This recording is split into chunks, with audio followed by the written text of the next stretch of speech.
Good evening, it's John from JJ Escapes. After traveling halfway around the world from Singapore to South America, we've been totally blown away by the diversity and the deliciousness of the food here. Everyone knows tacos, tamales, empanadas, and ceviche. These are all iconic dishes in their respective cultures. But while here in Peru, we tried this really popular local food that was totally unexpected, and we had to make a separate video about it. The most unexpected local cuisine in Peru is Chinese food. Now, I already know what you're thinking. But John, I'm from New York, or I'm from London. We have Chinese food here too. Well, shut your trap for a second and listen up. About 100,000 Chinese people came to Peru as contract laborers in the mid-1800s. After a while, they started opening Chinese restaurants, and the Chinese food was so popular that it became totally ingrained in Peruvian local cuisine. Today, on every street corner, you'll be able to find Chinese restaurants called CHIFAs, which is basically an adulterated version of 吃饭, or to eat in Chinese. In these CHIFAs, you'll find local delicacies like chaufa, or fried rice, wonton soup, tau si pollo, or black bean chicken, chancho, which is basically char siu, or tipakai, which is sweet and sour chicken. And sometimes they even add their own Peruvian twist, such as aeropuerto or broster. In fact, one of the most iconic Peruvian dishes, lomo saltado, is basically just Chinese stir-fry. If the food is not salty enough, you can even request for some picante siyao, which is soy sauce, and if you want some spice, you can also have it with some ají. It's all a very strange mix of Chinese, Cantonese, and Peruvian, and absolutely wonderful. So in Peru, you can see local Peruvians in a chifa, eating chaufa, and drinking Inca Cola.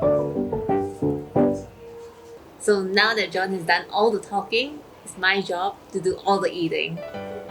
We're in a CHIFA in Arequipa. We have ordered a couple of familiar Chinese dishes. The first one here is wonton, and they have it in the soup and the fried version.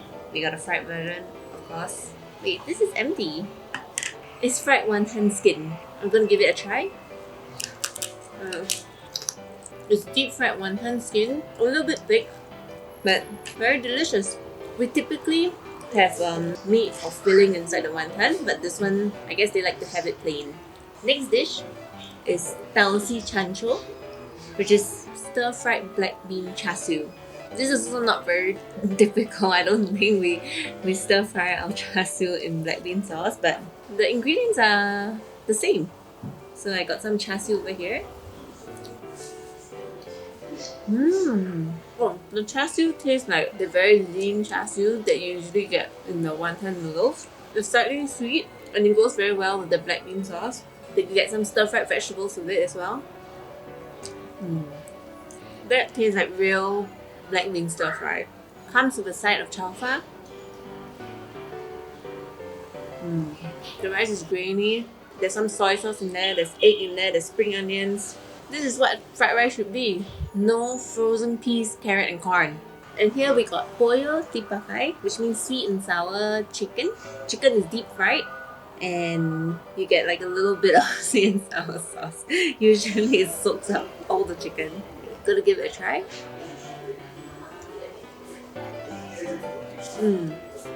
The chicken is very tasty, deep fried. I feel like there could be way more sauce though. The sauce is only slightly sweet. Usually it comes with some onions and pineapples, but this one they just give you like a lot of chicken. I think there's some side of tamarind sauce, which is not quite the same as sweet and sour sauce, but I guess it will go well.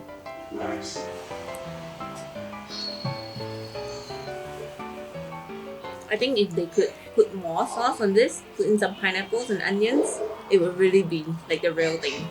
And it comes with a giant serving of chaufa as well, which I'm gonna put some chili siyao here.